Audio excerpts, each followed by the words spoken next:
Générale des Assurances, nous vous proposons la protection santé groupe PSG, l'assurance santé au coût bien étudié pour tout regroupement de personnes légalement constituées, entreprises, associations, syndicats, ordres, etc., composé d'au moins 10 employés. Profitez de l'assurance santé complètement modulable nationale ou internationale avec une couverture de vos frais de santé au choix à 50, 60, 70, 80, 90 et même à 100%. Hospitalisation, soins dentaires, soins optiques et encore plus. Pour tout type d'assurance, appelez-nous au 25 31 77 75 ou rendez-vous dans une de nos agences. Au groupe GA, on vous croit, on vous suit. L'albinisme est une maladie génétique rare due à une anomalie héréditaire caractérisée par une absence de mélanine partielle ou totale. La mélanine est un pigment que l'on retrouve dans la peau, les cheveux et poils, mais aussi au niveau de l'œil, dans l'iris et la rétine. L'albinisme touche la peau et les yeux, entraînant une vulnérabilité à l'exposition du soleil, pouvant déboucher sur un cancer de la peau et sur de graves déficiences visuelles. La prévalence de l'albinisme varie dans le monde. Les estimations de l'OMS oscillent entre 1 cas sur 5 000 et 1 cas sur 15 000 en Afrique subsaharienne.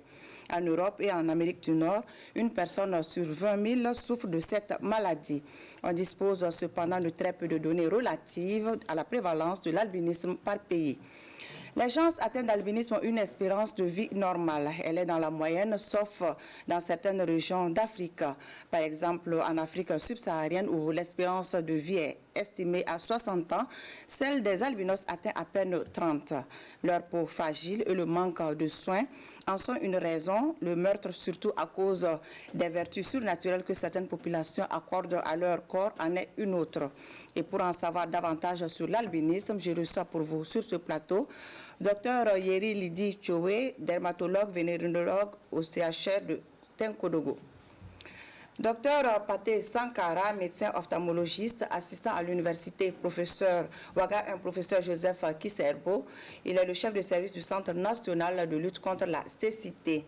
Et puis, monsieur Lompo Chowe, il est étudiant à l'université Ouaga 1, professeur Joseph Kiserbo. Bonsoir, madame. Bonsoir, monsieur. Bienvenue sur ce plateau. Bonsoir. Chers téléspectateurs, bonsoir et merci de nous suivre. Participez en appelant au 25 40 79 03. Docteur Thio, quelles sont les causes de l'albinisme?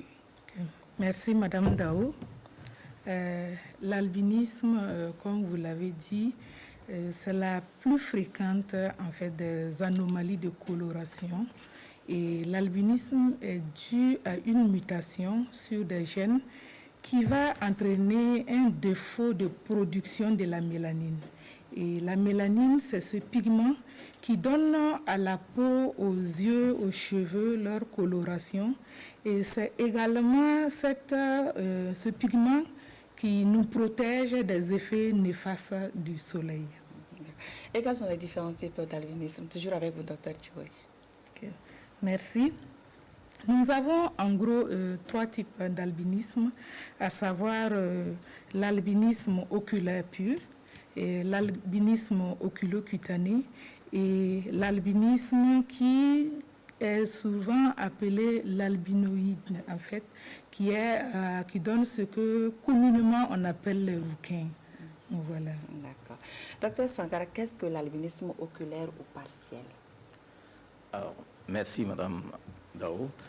L'albinisme oculaire, c'est, comme le docteur venait de dire, c'est la forme où en fait l'atteinte ne concerne que les globes oculaires. La dépigmentation est beaucoup plus observée au niveau des globes oculaires.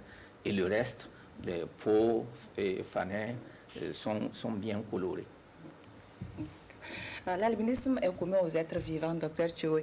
Les animaux et les plantes en sont également touchés. Ça se passe comment? Expliquez-nous un peu le processus. D'accord, merci.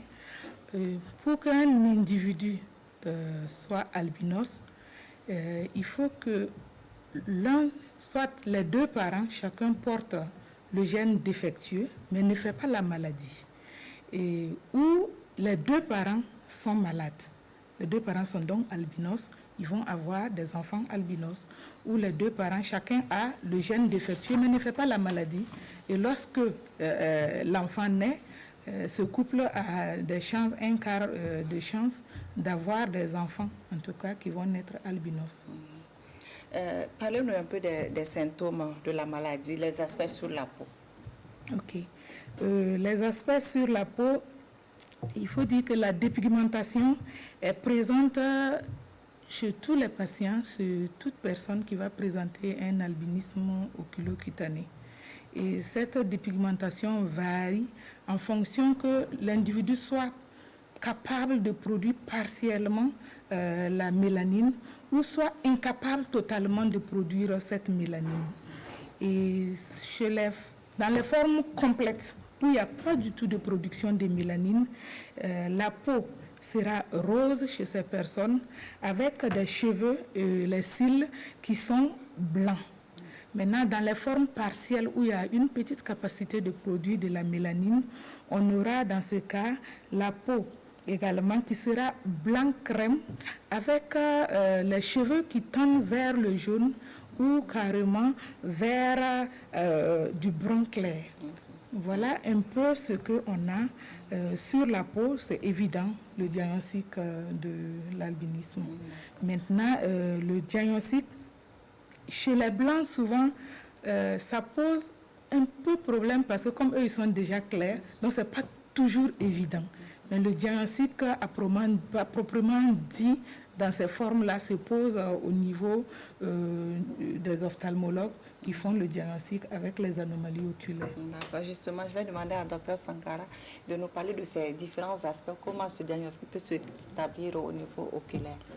Bon, au niveau oculaire, c'est surtout les signes d'appel.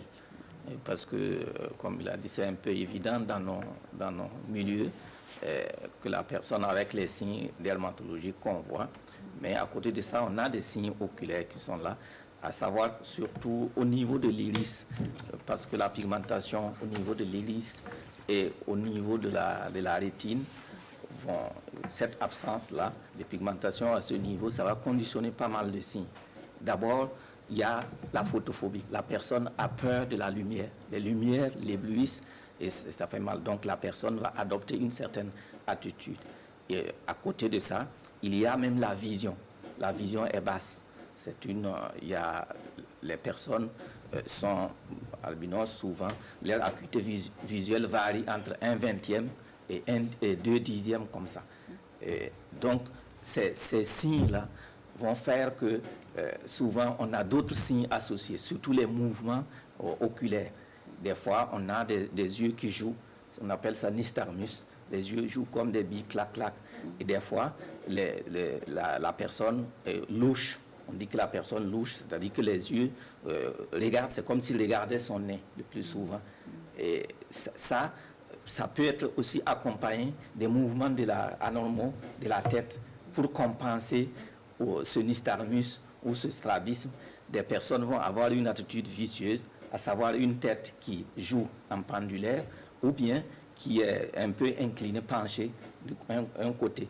Tout ça, c'est pour compenser un peu la photophobie, le nystagmus, le strabisme. Monsieur Thioé, vous êtes albinos, vous êtes étudiant en 5e année de pharmacie.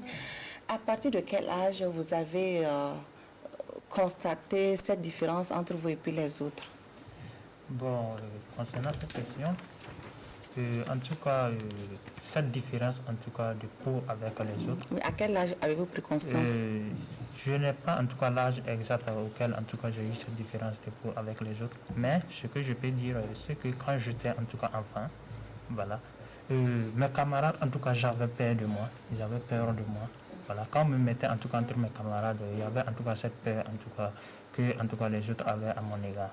Voilà. Donc, en tout cas, je ne peux pas savoir l'âge exact, mais c'était un peu tôt. Voilà, c'était un peu tôt. À l'école primaire ou bien avant? Bon, à l'âge de 3 à 4 ans, okay. Je peux dire. Là, de 3 à 4 ans, je peux dire qu'en tout cas, cette différence en tout cas apparue. Voilà. Parce que la preuve est que quand j'étais né en tout cas au village, on m'a envoyé en Côte d'Ivoire Et à mon retour, en tout cas, de la Côte d'Ivoire, les enfants qui étaient dans la maison, en tout cas, ce jour, n'ont pas dormi. Voilà, parce qu'ils ont vu, en tout cas, cette différence que j'avais. Donc, en ce moment, j'ai pris conscience, en tout cas, dire, en tout cas, si ces personnes, en tout cas, me fuient, ça veut dire, en tout cas, je présente une certaine différence envers eux. Donc, en ce moment-là, en tout cas, j'ai pris conscience de ma différence avec les autres. Vous êtes le seul albinos de la famille? Oui, je suis le seul albinos de la famille. D'accord. Les personnes albinos sont le plus souvent confrontées à des problèmes de vision et de peau qui sont intimement liés à leur gène. L'insuffisance ou l'absence de mélanine, par exemple, expose les personnes albinos aux rayons de soleil, faisant d'eux des personnes fragiles car sujettes à développer de nombreuses lésions de la peau, pouvant conduire à des cancers. Des moyens existent pour sauver les personnes albinos qui traînent des lésions cancéreuses, mais pour cela, il faut développer la culture de consulter tôt et régulièrement. Ismaël Diloma Sirima. Les principales maladies de la peau qui affectent les personnes albinos sont le plus souvent causées par les rayons du soleil. Le manque de mélanine facilite la tâche aux rayons ultraviolets pour provoquer des lésions sur la peau des albinos. De là, des taches de rousseur peuvent s'installer sur les endroits du corps qui sont à la merci du soleil. Dans certains cas, lorsqu'on gratte ces taches de rousseur, on a du mal à les détacher de la peau. On les appelle donc à ce stade des lésions précancéreuses, c'est-à-dire qu'elles ne sont pas des cancers en tant que tels, mais on peut les guérir sans problème. Par contre, lorsque l'exposition dure, donc sur des parties souvent exposées, on a des lésions qui vont se transformer vers des cancers. On a plusieurs types de cancers. On appelle les cancers basocellulaires, les cancers épidermoïdes et également les mélanomes. Ces mélanomes sont des types de cancers qui peuvent par la suite se répandre sur tout le reste de l'organisme. Mais pour les autres types de cancers de la peau que contractent les personnes albinos, ils sont le plus souvent localisés à des endroits précis. Pour éviter que ces lésions se transforment en cancer, dès le début, on peut utiliser des moyens pour détruire ces lésions-là, donc avec l'azote liquide, qui est un moyen du foie liquide, que l'on utilise pour coller ces différentes lésions et qui n'évolueront pas vers le cancer. Passé ce stade, malheureusement, on assiste donc à des cancers même localisés, qui sont souvent d'abord difficiles. Malheureusement, ce stade a été dépassé par le frère et la sœur de M. Gwem. Tous deux albinos, ils ont succombé au cancer de la peau en 2014 et 2018. Vraiment, je t'ai dit que je n'ai pas une idée vraiment sur le cancer de la peau. Maintenant, c'est des petites laines qui se manifestent au niveau de la tête là, et pas à l'hôpital, on l'injecte. Chaque année, ça vient. On part, on l'injecte, ça finit. Le mois est fini, l'année est finie encore. Ils sont partis et je l'ai injecté, la peine ne disparaît pas. J'ai eu une idée maintenant d'aller en dermatologie à Tenkourou. Nous a transféré à Ouagadougou. À Ouagadougou, maintenant, nous avons fait une échographie que vraiment, que la tête là, tout est parti. Vraiment, et le gars a perdu la conscience, l'intelligence. Le docteur nous dit, si c'est comme ça, on n'y peut rien. Abdul Karim et ses frères, tous albinos, eux étaient obligés d'effectuer des travaux champêtres sous le soleil sur instruction de leur papa. Et quand les premiers signes de lésions cancéreuses sont apparus, celui-ci a opté pour l'automédication. Quand ça a commencé, il était là à la maison avec ses enfants, soit disant que lui, il a des choses à poudre, il va frotter ses santé jusqu'à la peau a commencé à pourrir. Donc finalement, ils n'ont pas pu survivre. Et tout de suite, les deux sont décédés. Pour éviter aux personnes albinos de vivre la même situation malheureuse, les dermatologues invitent à consulter au plus tôt afin d'empêcher que de simples lésions n'atteignent un stade irréparable. On peut faire des exérèses lorsque c'est des lésions qui sont limitées, 1 cm, 2 cm, on peut donc faire une exérèse qui puisse avoir un bon retour et un bon résultat. Malheureusement, lorsque les lésions sont très prononcées et qu'on n'arrive pas donc à faire ces exérèses sans un grand dommage, parce que, comme je l'ai dit tantôt, c'est au niveau des orifices, au niveau du nez, au niveau des yeux, au niveau des oreilles. C'est souvent compliqué de reconstruire même ces lésions lorsqu'on fait l'ablation et quand c'est des lésions qui sont très avancée. Et ces cancers peuvent parfois attaquer tout le visage des personnes albinos, ne leur laissant que très peu de chances de s'en sortir. Apprendre à vivre avec son albinisme demeure aujourd'hui encore source de préoccupation pour de nombreuses personnes albinos. Certes, de nos jours, la stigmatisation a reculé grâce aux efforts de sensibilisation, mais l'entretien de la peau demeure le défi capital. La difficulté à se protéger du soleil, la cherté, la disponibilité des crèmes solaires constituent une source d'angoisse pour de nombreux albinos. Kassoum Koulibaly Kadou Romenki. De simples brûlures qui évoluent en taches brunes, en kératose, puis en cancer de peau. Voici l'effet dévastateur des rayons ultraviolets sur la peau des personnes albinos. Le soleil, ennemi numéro 1 des personnes albinos. Puisque quand le soleil te tape là, c'est vrai que la peau devient rouge, mais le soir, tu ne peux même pas prendre toi-même ta main, frotter tes yeux. Ton visage, tu ne peux pas. Ça brûle, ça fait mal. C'est comme si c'est une plaie que tu es en train de toucher. C'est comme si tu es arrêté à côté du, je sais pas, de la chaleur des braises. De toute façon, ça te pique. Tu sens le soleil comme si tu étais à côté des braises. L'albinos a deux grands problèmes. C'est la déficience visuelle. Le deuxième grand problème, comme on le disait, c'est le cancer qui engage le pronostic vital. Jusqu'en 2006 et 2018, on a enregistré 14 décès au Burkina. Mais le problème le plus grand, c'est la stigmatisation. Une stigmatisation, aujourd'hui en perte de vitesse au Burkina Faso, cela grâce aux efforts conjugués de sensibilisation menés ça et là pour l'intégration des personnes albinos. Sincèrement, il y a des avancées. Puisque aujourd'hui et puis avant, c'est pas la même chose. Avant, sincèrement, il y avait trop de marginalisation envers les personnes albinos. Une discrimination totale même. Voilà. Mais maintenant, sincèrement, il y a une avancée. J'ai commencé, comment on appelle ça, le primaire à l'école à Carré Sud B. Dès lors, j'ai été vraiment prise en charge par les enseignants qui étaient. Surtout par une enseignante qui m'a vraiment marqué, Madame Kone Fatmata, qui est à la retraite actuellement. Et ensuite, j'ai continué le lycée au niveau de Molo Sano. Là également, j'ai été vraiment encadré par des professeurs qui tenaient vraiment compte de mon handicap. Je suis avec mon mari et puis les enfants. Donc tout le monde me traite bien, il n'y a pas de problème dans ma famille. Quand je suis dans un lieu public, il y a d'autres qui me traitent bien, il y a d'autres aussi qui me traitent pas bien. Si je ne me sens pas bien à côté de toi, je me cherche un autre côté pour aller me sentir. Un acquis à mettre également à l'actif de l'esprit de combativité des personnes albinos. Ne dit-on pas souvent que seule la force du travail permet de vaincre certains préjugés? Comme je l'ai toujours dit, je suis actuellement contrôleur de boulangerie.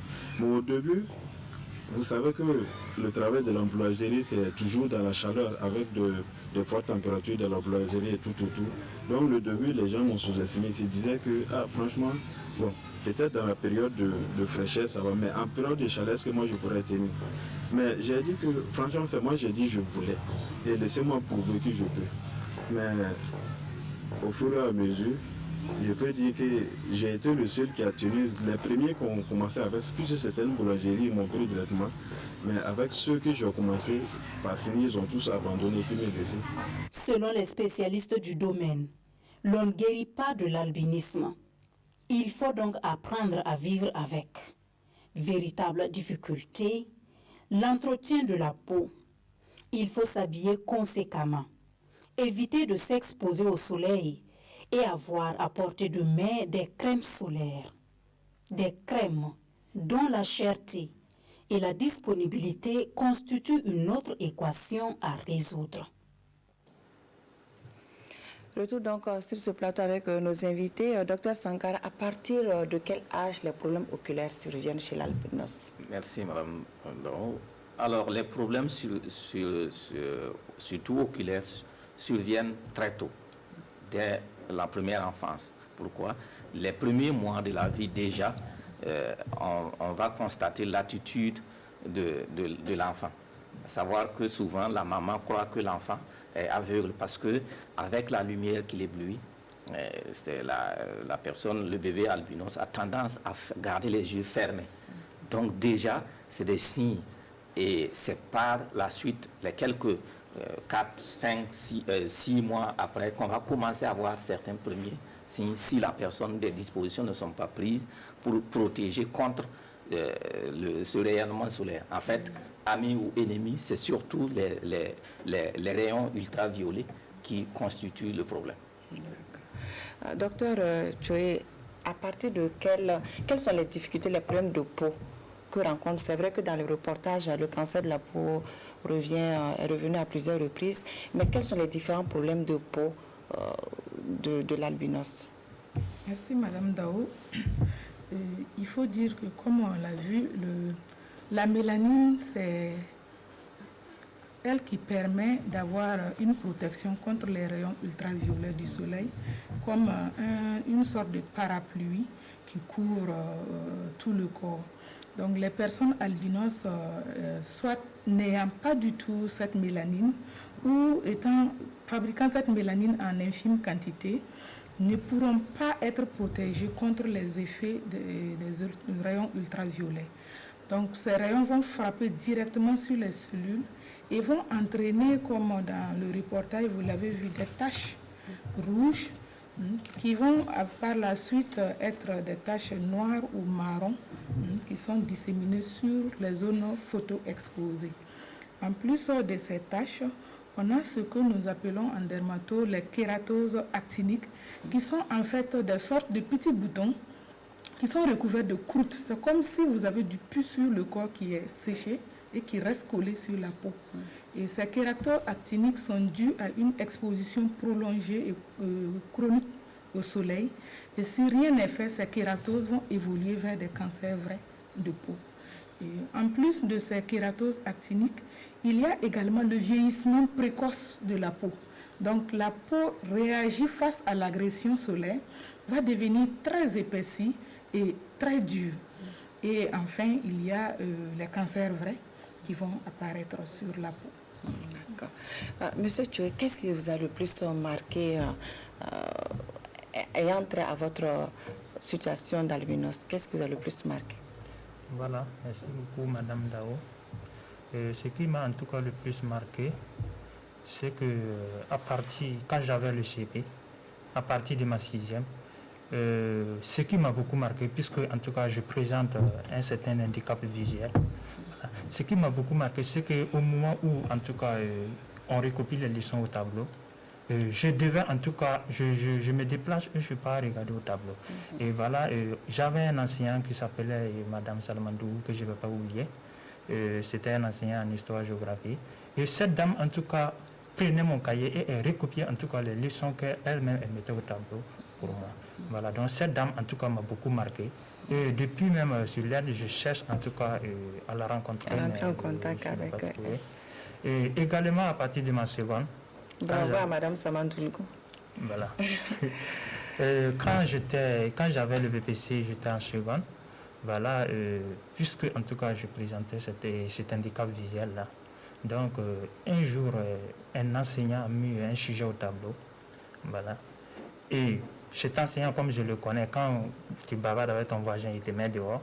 Donc je me suis tué. Voilà. Elle a mis au tableau. Elle n'a pas en tout cas dit ce qu'elle a écrit, puisque si elle parlait, au moins j'allais entendre et puis savoir en tout cas de quel sujet il s'agit.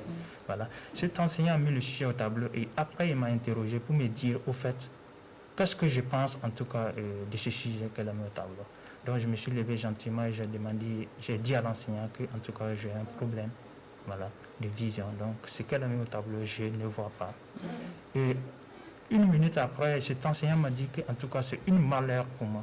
Et c'est un malheur pour moi en fait, voilà, d'avoir en tout cas cet handicap-là. Et il me dit en tout cas c'est un malheur en tout cas qui a frappé la famille.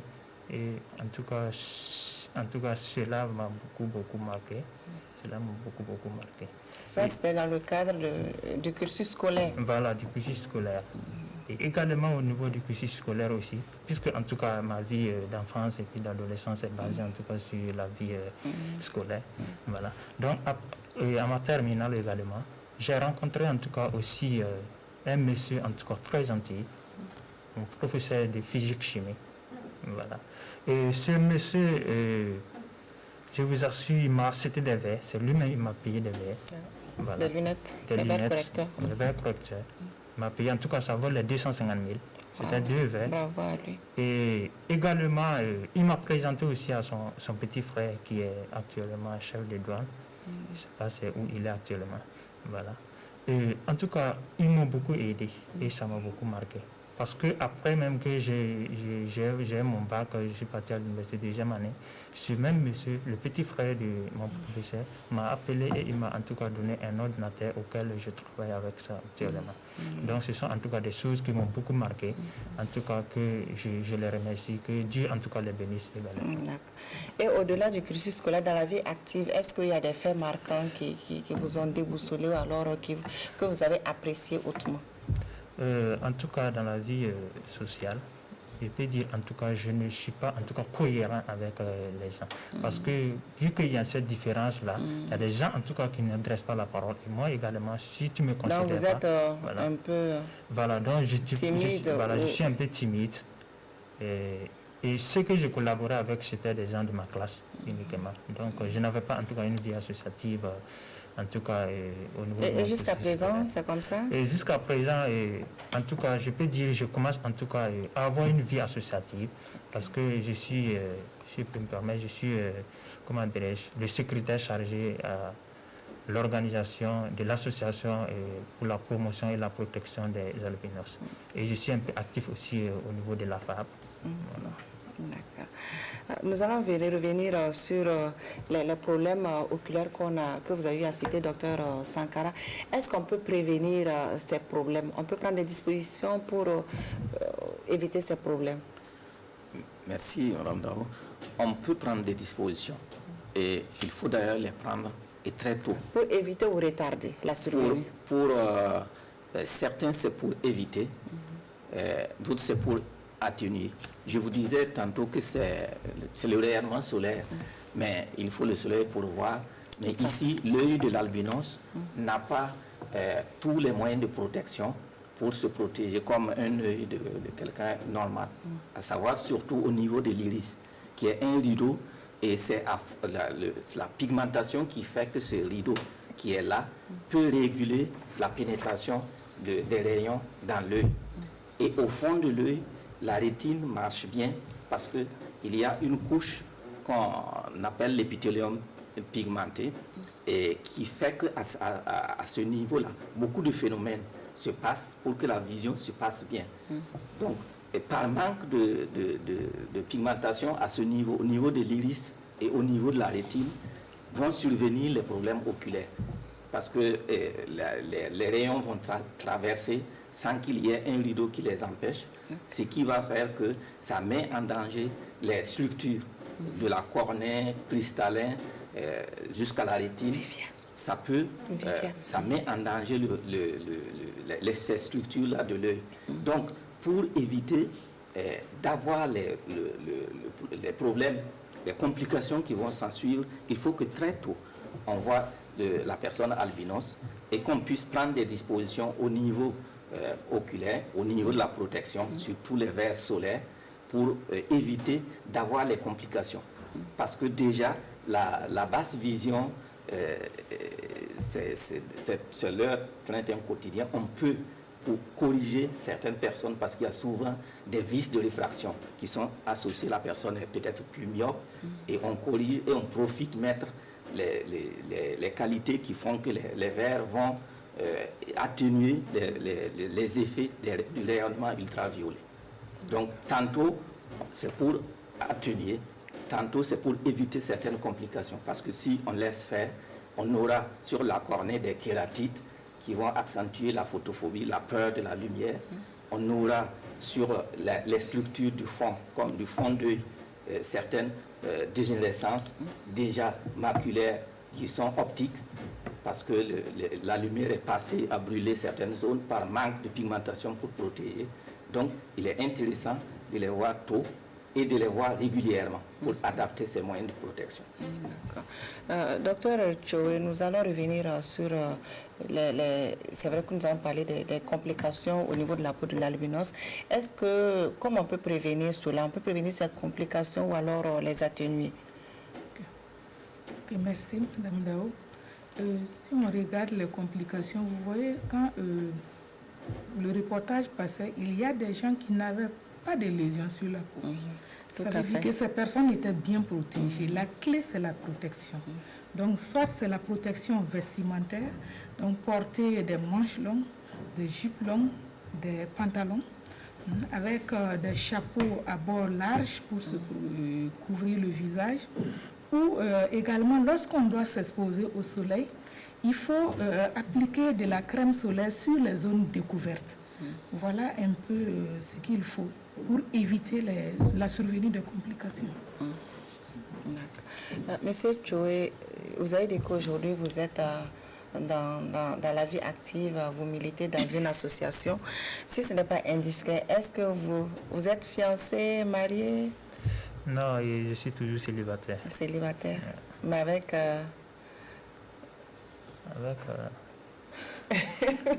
une future fiancée en perspective. Oui, on peut le dire. D'accord. Okay. Donc, nous allons découvrir la question des téléspectateurs avec Viviane Tiendrebego.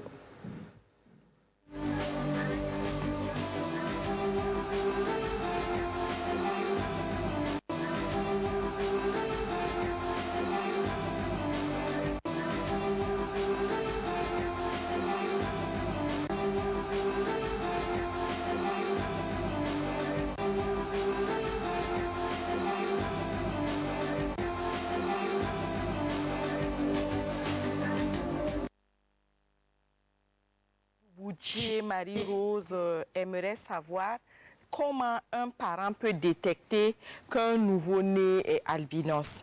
Monsieur Kone Salia est à Ouagadougou. Lui aimerait savoir si des parents noirs peuvent donner naissance à un enfant albinos, des parents tous deux, le père et la mère. Et est-ce que l'albinisme existe chez les animaux? Monsieur Suleiman Koudougou nous a appelé de Gawa. Sa première question, c'est est-ce que l'albinisme est héréditaire? Sa deuxième question vient d'un constat. Il a remarqué que dans les régions où il pleut beaucoup et les zones humides comme Bobo-Dioulasso, Banfoura ou Gawa, il y a beaucoup d'albinos. Est-ce que son constat est vrai? Est-ce qu'il y a un lien entre le climat et l'albinisme ou bien est-ce que c'est le fait du hasard? Madame Orokia Ouedraogo est à Ouagadougou. Elle aimerait savoir s'il est possible pour une femme enceinte de faire détecter que son enfant qui est albinos, enfin, que son enfant à venir est albinos. Madame Azara Bakouan, elle nous a appelé de Bobo-Dioulasso. Elle s'est laissé dire qu'en Afrique australe, les albinos subissent beaucoup de violences. Certains sont même en danger de mort chaque fois qu'ils sortent dans les rues. Sa question s'adresse à M. Lompo. Est-ce que lui ou les membres de son association ont des témoignages de victimes, des témoignages de violences dont les albinos sont victimes? C'est tout pour la première partie des questions des téléspectateurs d'aujourd'hui.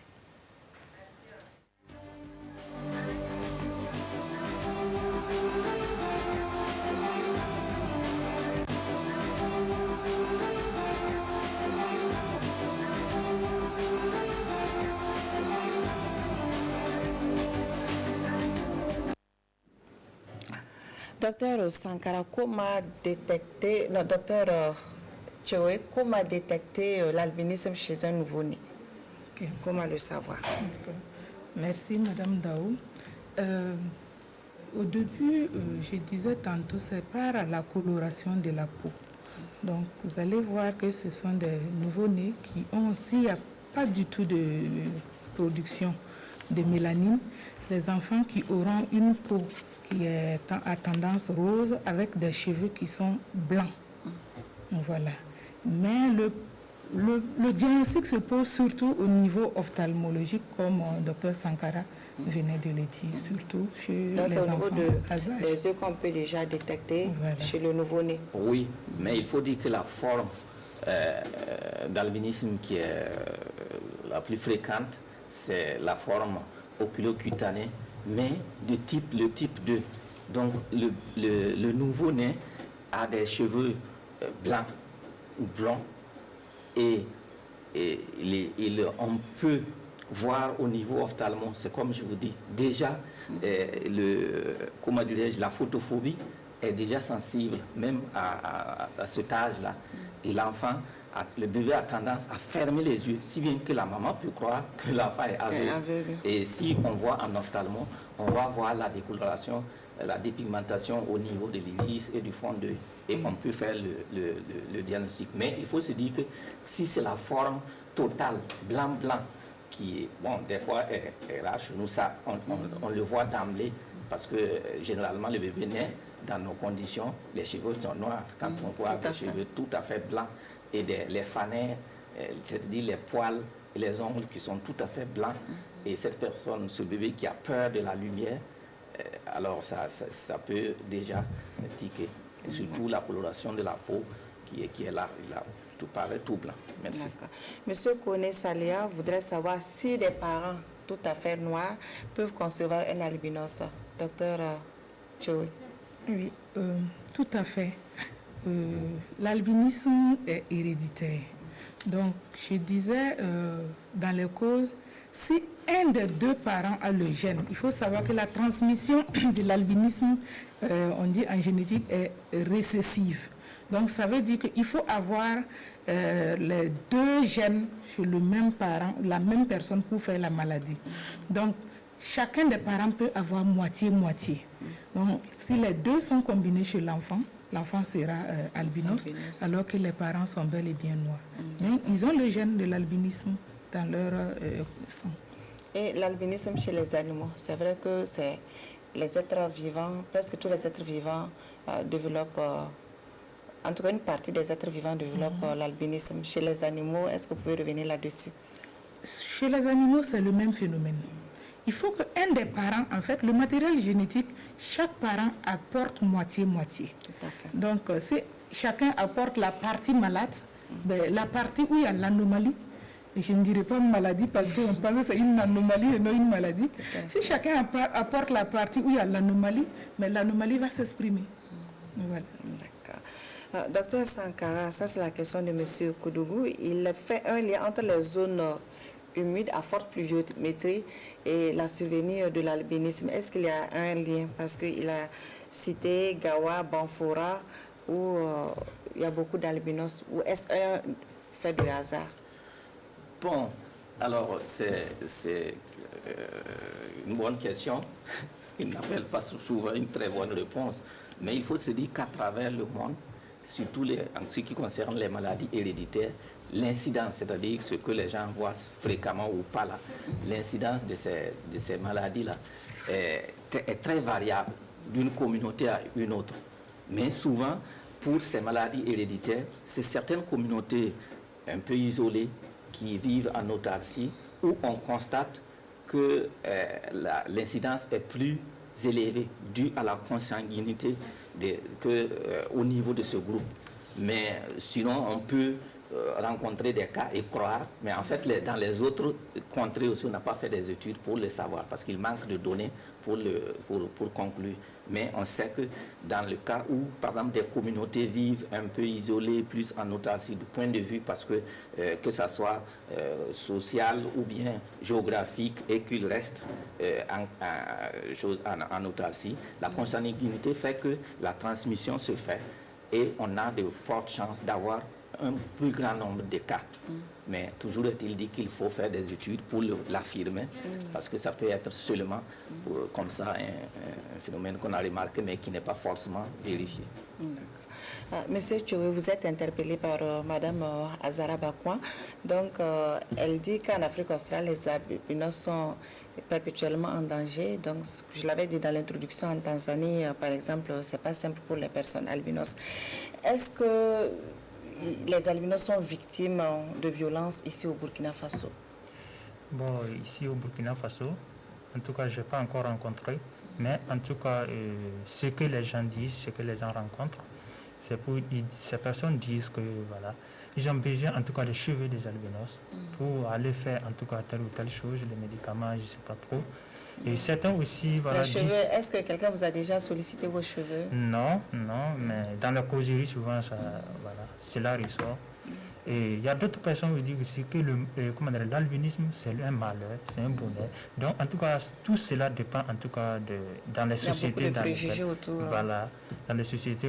Ça dépend aussi des cultures, voilà, de nos sociétés, de nos différentes sociétés. D'accord. Docteur Tchoé, cette question vient de Mme Rokia Ouedraogo. Est-ce qu'il est possible pour une femme enceinte déjà de savoir qu'elle va donner naissance à un albinos? Est-ce qu'il y a des examens possibles pour détecter cela avant la naissance? Des examens existent, mais c'est dangereux même pour le nouveau-né. Donc, ce n'est pas des examens vraiment qui sont conseillés.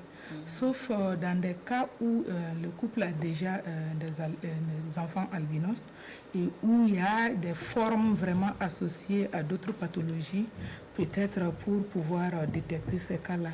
Sinon, ce n'est pas des examens qui sont réalisés dans la routine. Nous revenons encore vers vous, M. Tchoé. Est-ce que vous avez des problèmes de santé liés à votre albinisme?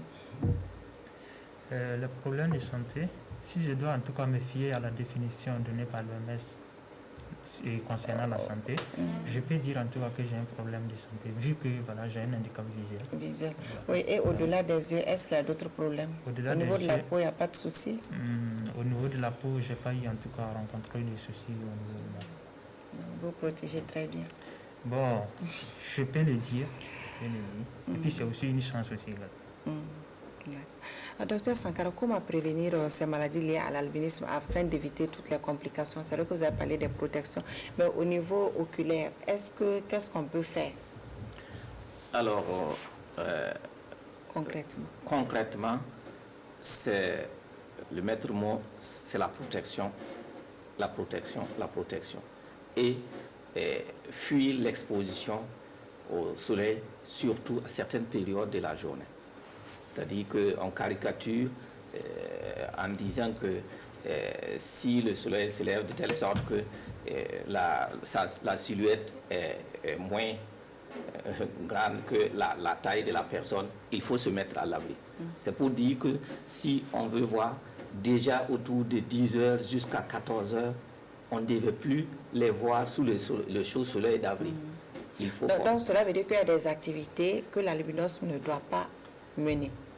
Oui, à l'extérieur, en découvert, à certaines périodes de la journée, non. C'est-à-dire que s'il est cultivateur, normalement, il doit s'arranger à travailler plus tôt et un peu plus tard dans la journée. Entre 10h et 14h, dans nos contrées, c'est vraiment là où le soleil est au zénith et puis tape. Et on sait pourquoi le dermato a conseillé que la personne soit bien protégée. Chapeau à large bord qui protège la nuque et la face, de surcroît, lunettes solaires.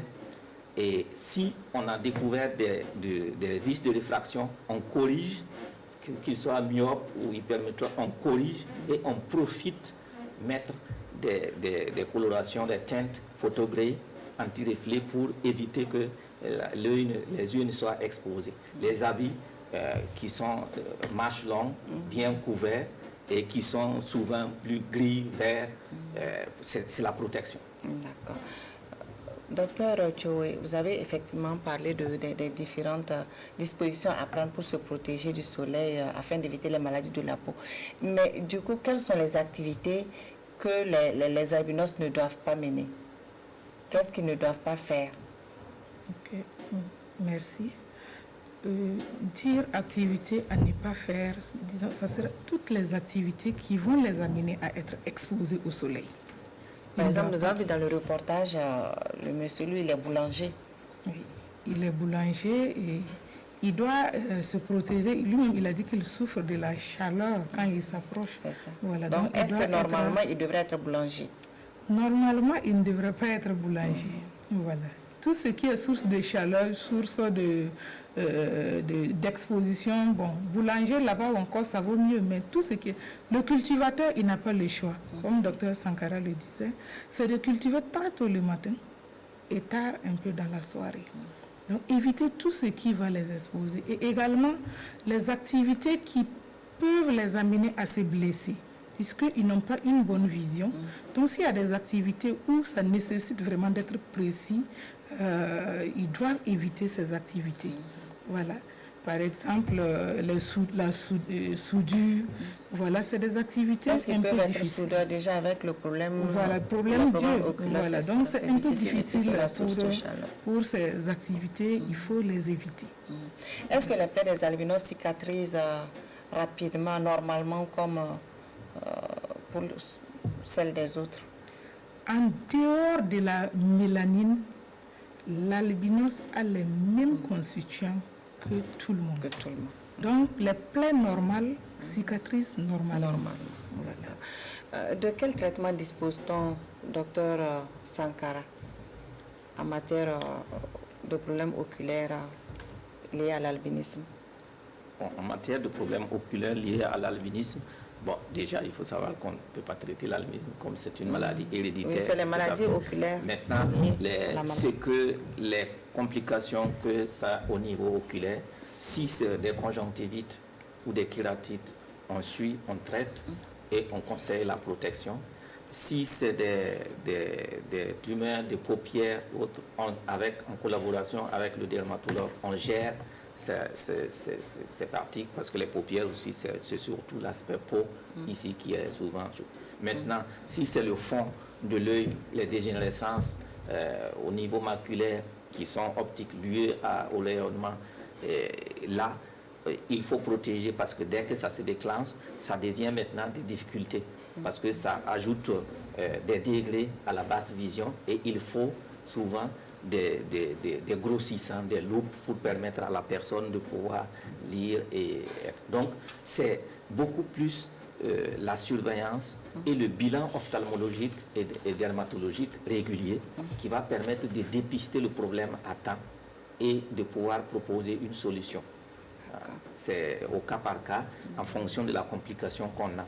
Simple amétropie, les lunettes, les verres correcteurs peuvent résoudre le problème et on joint l'utile à l'agréable en mettant des verres photogris ou des verres sombres qui peuvent bloquer les rayons ultraviolets. Mais plus compliqué en fonction du cas, on le voit à temps, on prend les dispositions qu'il faut.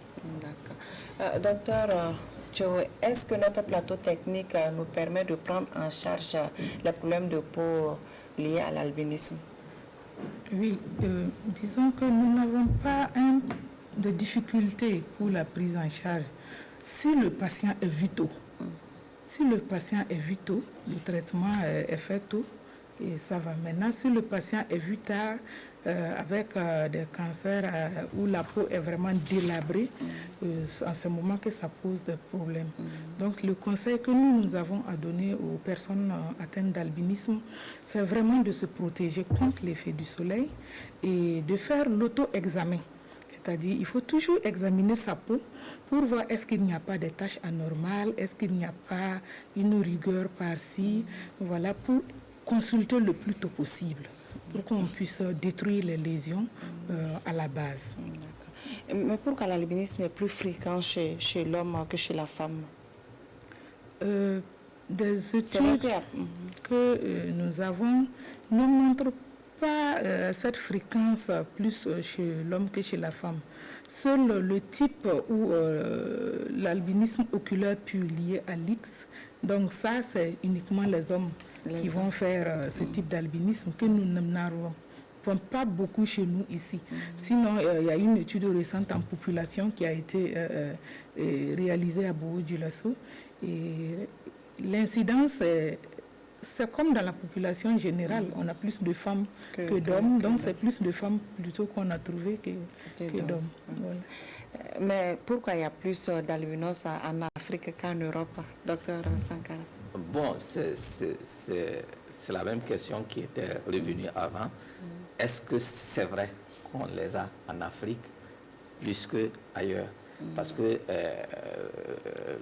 la oui, parce que selon les chiffres de l'OMS, effectivement, en Afrique, il y a plus d'albinos qu'en Europe. Oui, je voulais simplement nuancer parce que au niveau en Afrique, chez les mélanodermes, donc chez les Noirs, chez nous, chez les Noirs, en fait, on voit, c'est bien visible, comme le docteur venait de le dire, on le voit. Et le type rouquin, on le voit. Mais, par exemple, chez les Blancs, ce type qui est hypopigmenté peut passer inaperçu, il n'est pas vu. Donc, souvent, chez nous, chez eux, on voit le haut de l'iceberg, peut-être qu'il y en a plus. Mais sinon, de façon générale, c'est comme je le disais, pour les maladies héréditaires, c'est les communautés qui sont beaucoup plus isolées, vivant en autarcie, qu'on remarque que quand il y a une tare, à cause de la consanguinité, ça se répète. Mais à grande échelle, il va falloir qu'on ait des études plus poussées qui font des examens ophtalmos et des prélèvements et qui font des tests à la tyrosinase pour pouvoir vraiment confirmer cela. Si on fait seulement les études de population qui constatent l'existence ou non, on va trouver que dans la rage noire, on en a plus parce que là, c'est très visible. Donc, ce n'est pas exclu. Mais c'est possible aussi qu'on se trouve dans le cas où peut-être beaucoup de communautés noires étaient toujours dans un certain isolement par rapport à un métissage. Peut-être que ça peut être un effet. D'accord. Est-ce que, docteur Cho, est-ce que vous avez des études ou alors des informations par rapport aux persécutions des albinos? C'est vrai qu'en Afrique, dans certains pays de l'Afrique, c'est une réalité. Dieu merci, au Burkina, il n'y a pas ce problème comme ça. Est-ce qu'il y a eu des cas quand même isolés? Des cas isolés, comme mon voisin venait de le dire, ici au Burkina, la population est très tolérante. Sauf quelques rares cas où la persécution n'est pas aussi grande, c'est surtout les cheveux, comme il est dit, souvent on les harcèle de donner des cheveux ou bien voir des coiffeurs. Quand ils vont se coiffer, ils viennent négocier pour avoir les cheveux. Mais la population burkinabé, quand même, il faut le dire, on est vraiment très tolérant. Et que ce soit sur d'autres plans, même au niveau de l'albinisme. Par contre, comme la dame l'a dit dans le questionnaire, ce n'est pas le cas dans certains pays d'Afrique australe où ils sont vraiment persécutés pour leur soi-disant pouvoir mystique. Voilà. Dernier lot de questions des téléspectateurs, c'est toujours avec Viviane Tiendre-Bego.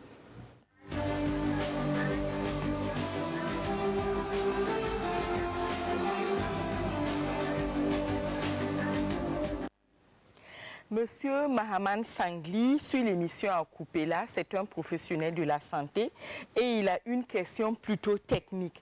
Si un bébé hérite d'une copie non fonctionnelle de chaque parent, est-ce qu'il pourra produire de la mélanine? Si oui, est-ce qu'il sera albinos ou pas?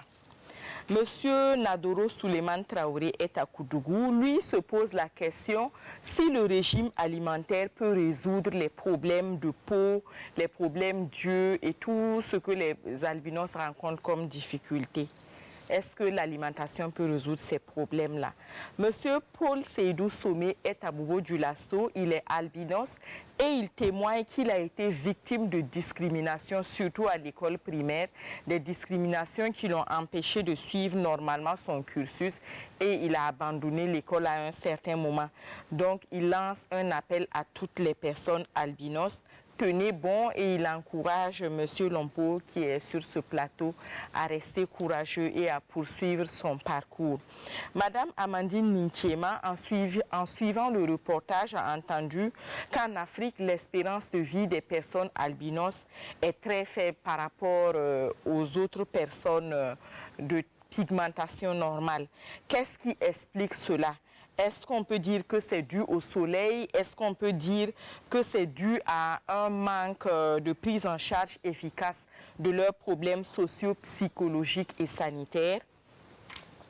Monsieur Albéric Kabouré nous a appelé de Ouagadougou et il a plusieurs questions. Il aimerait vraiment qu'à la fin, vous puissiez lui répondre vraiment pour qu'il puisse savoir est-ce que les personnes albinos sont toujours blancs? est-ce qu'on peut contracter l'albinisme en fréquentant quelqu'un qui est albinos? Est-ce que les albinos sont forcément déficients visuels? Est-ce qu'ils sont plus exposés aux troubles mentaux que les autres sujets de la population sous nos cieux? Est-ce que l'albinisme se soigne? Est-ce que, par exemple, on peut leur faire un apport de mélanine pour leur permettre de lutter contre le soleil ou de protéger leur peau? Est-ce que se marier entre cousins prédisposés augmente le risque d'avoir des enfants albinos?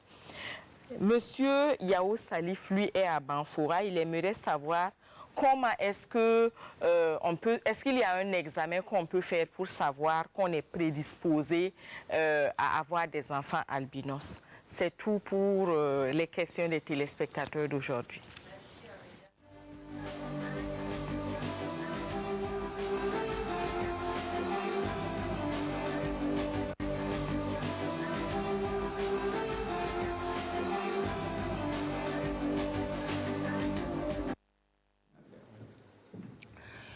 Ok, la question de M. Sangli, depuis Kopela, il est professionnel de la santé, Dr Sankara. Il demande un bébé hérite d'une copie non fonctionnelle de chaque parent. Est-ce qu'il pourra produire la mélanine? Si oui, est-ce qu'il sera albinos? Bon, ça dépend de... merci, je pense que ça dépend de son entendement. S'il entend que c'est le gène qui hérite du père et de la mère qui sont non fonctionnels dans le système de production de la mélanine au niveau de l'organisme, oui, la personne serait... Mais comme le docteur venait de dire, ses parents peuvent être apparemment des non-albinos, mais porter le germe. Porter le germe. Oui, comme ses parents, tous deux peuvent être albinos. Et comme chaque parent donne moitié-moitié, donc s'il donne... la moitié qui n'est pas fonctionnelle. Donc, il y a de fortes chances que le bébé naisse albinos. Alors, je profite de répondre à la dernière question, série de questions, parce que la personne est revenue un peu sur la mélanine avant que le docteur ne puisse compléter, à savoir que la mélanine, c'est un des pigments dans l'organisme. Il y a d'autres pigments, la carotène et puis l'hémoglobine.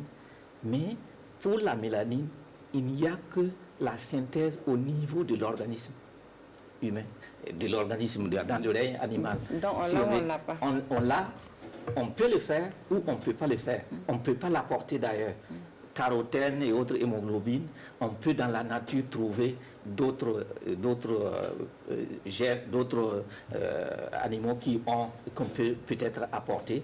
Mais ici, c'est quelque chose qui est fabriqué au niveau de l'organisme, où on est capable, l'organisme est capable de le faire, ou il n'est pas capable de le faire.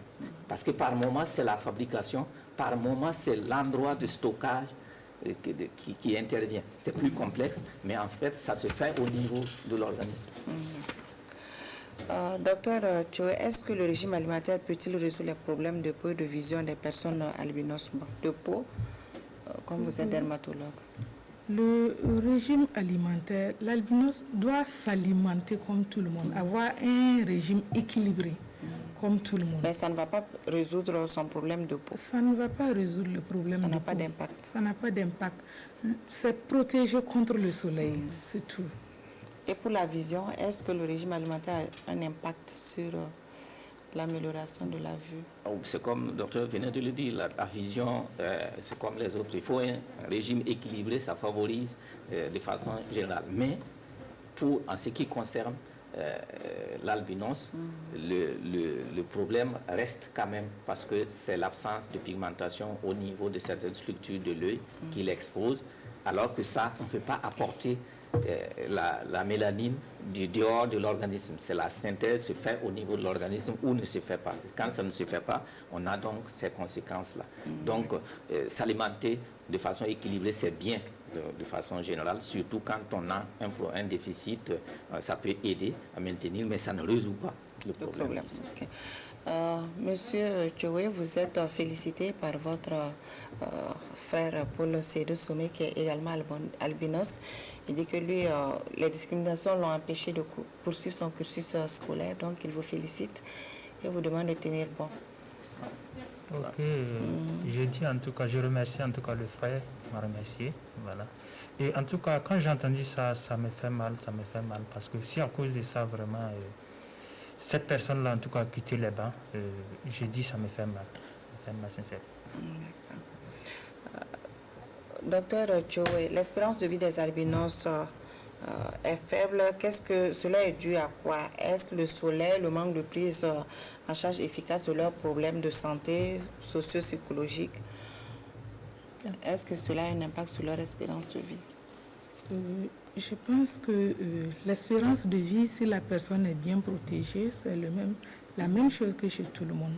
Seulement, les lésions, surtout cancéreuses, qui surviennent avec l'exposition chronique au soleil, peut écourter la vie. Sinon, les albinos, s'ils sont bien protégés, ils ont la même espérance de vie que les autres sujets. Je vous ai dit, en dehors de la coloration de la peau et des problèmes au niveau de l'œil, le reste, c'est la même chose que chez tout le monde.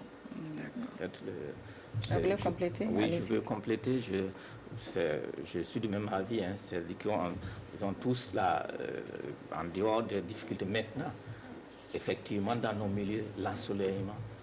Le rayonnement solaire est tellement intense que ça expose effectivement leur peau si une protection n'est pas prise à temps. Mais est-ce que les albinos sont forcément déficients visuels?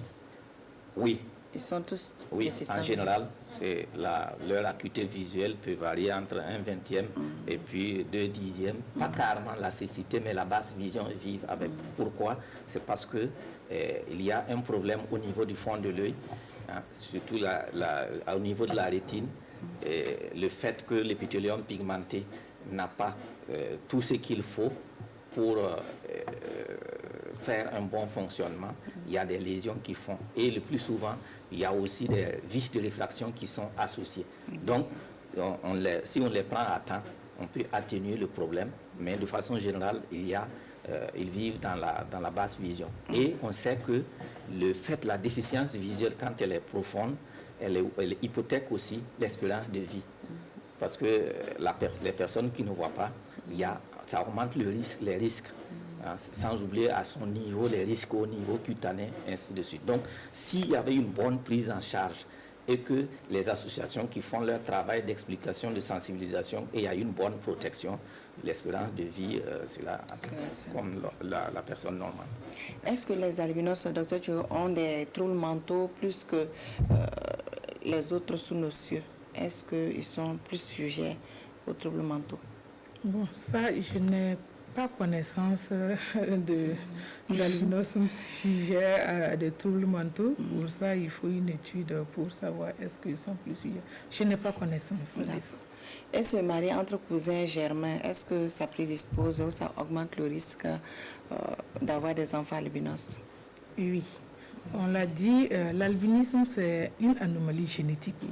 Donc, si il y a cette anomalie dans la famille, se marier entre cousins, ça permet en tout cas d'augmenter le risque d'avoir des albinos dans la famille. Donc, on ne dit pas de ne pas se marier, mais le brassage permettra de disséminer le germe. Voilà. Okay. Et comment savoir que nos jeunes ont des anomalies qui nous permettent d'avoir des enfants albinos, docteur Sankara? Comment le savoir? Bon, c'est la question de M. Yao Salif. Très difficile, hein? Parce que le docteur Tchoé peut dire il y a près de peut-être plus d'une quinzaine, voire 19 ou 20 gènes qui sont impliqués dans ce système de fabrication de la mélanine et de stockage dans certaines cellules, particulièrement au niveau de l'organisme. Si bien que dire qu'on va le savoir, problème. Maintenant, si dans son arbre généalogique, il y a des personnes albinos, on peut spécifiquement rechercher, voir, mais c'est pas si simple que ça. Donc, c'est pas rentrer dans la médecine de tous les jours de pouvoir détecter que quelqu'un pourrait avoir le gène ou pas. C'est compliqué. D'accord. Nous sommes presque à la fin de cette émission. On va faire un tour de table. On va commencer avec M. Tchoé. Qu'est-ce que vous avez à dire par rapport à votre albinisme et puis vous militez dans une association. Donc, quel message vous voulez véhiculer à travers vos activités associatives? Alors, je reviens au niveau de la prise en charge, en tout cas, de personnes atteintes d'albinisme. Je lance en tout cas un appel à nos différentes autorités, voilà, que en tout cas on n'a pas une prise en charge, en tout cas nette au niveau des personnes atteintes d'albinisme, voilà.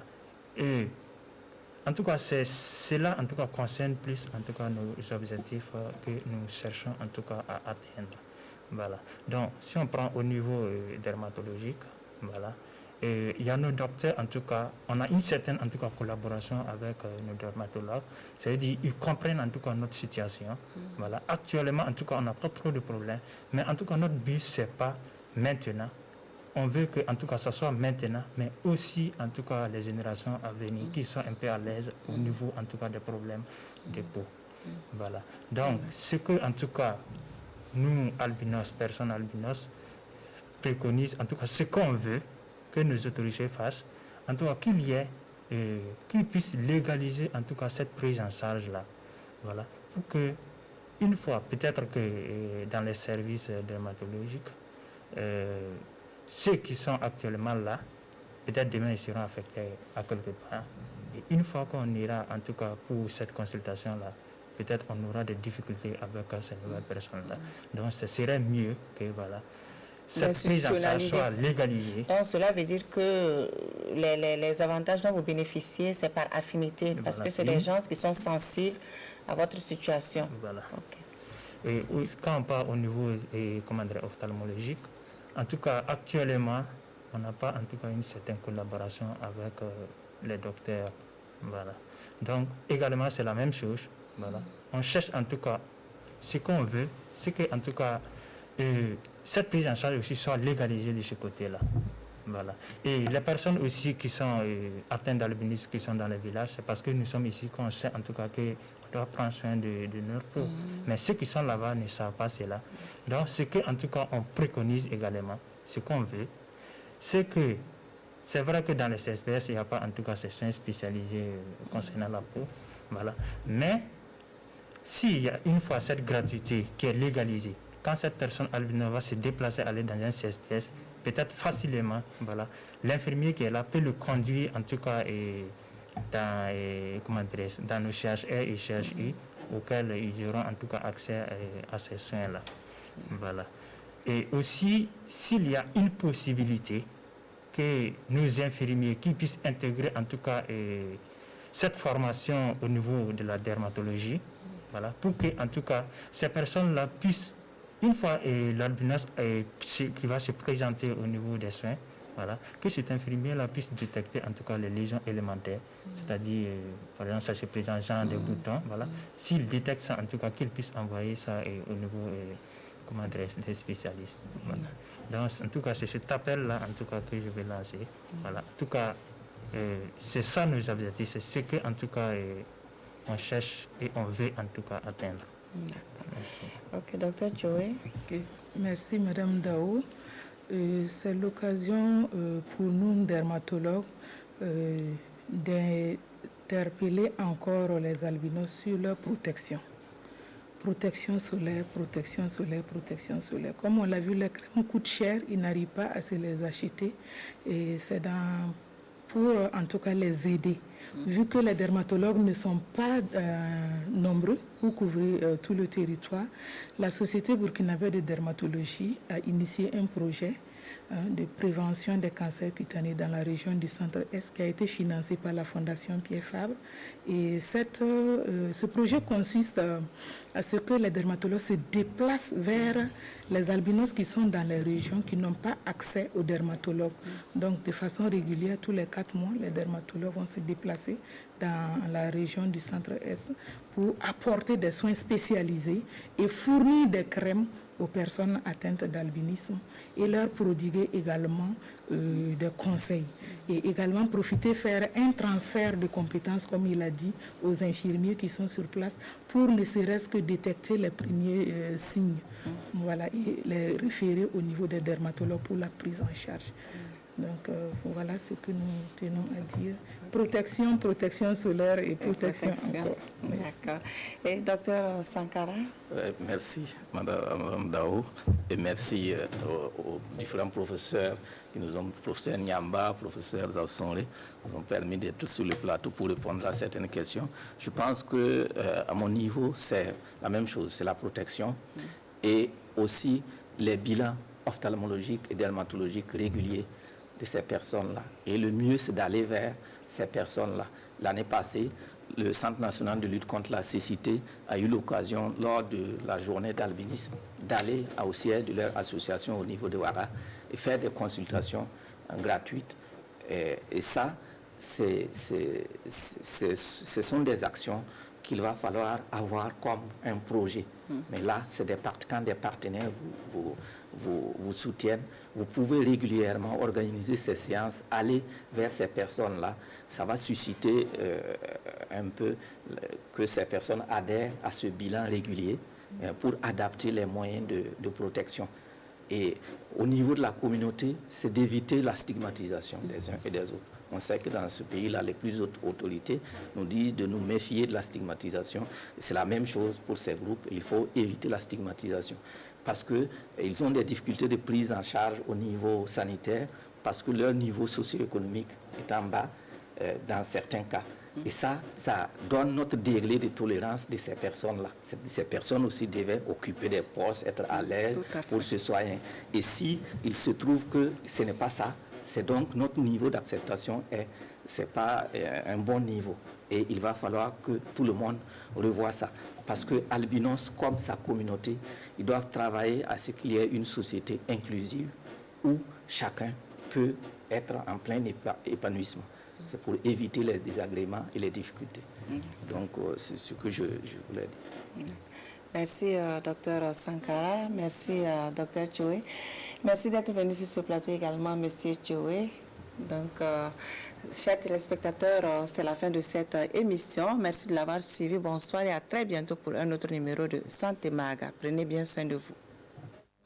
Des assurances, nous vous proposons la protection santé groupe PSG, l'assurance santé au coût bien étudié pour tout regroupement de personnes légalement constituées, entreprises, associations, syndicats, ordres, etc., composé d'au moins 10 employés. Profitez de l'assurance santé complètement modulable nationale ou internationale avec une couverture de vos frais de santé au choix à 50, 60, 70, 80, 90 et même à 100%. Hospitalisation, soins dentaires, soins optiques et encore plus. Pour tout type d'assurance, appelez-nous au 25 31 77 75 ou rendez-vous dans une de nos agences. Au groupe GA, on vous croit, on vous suit.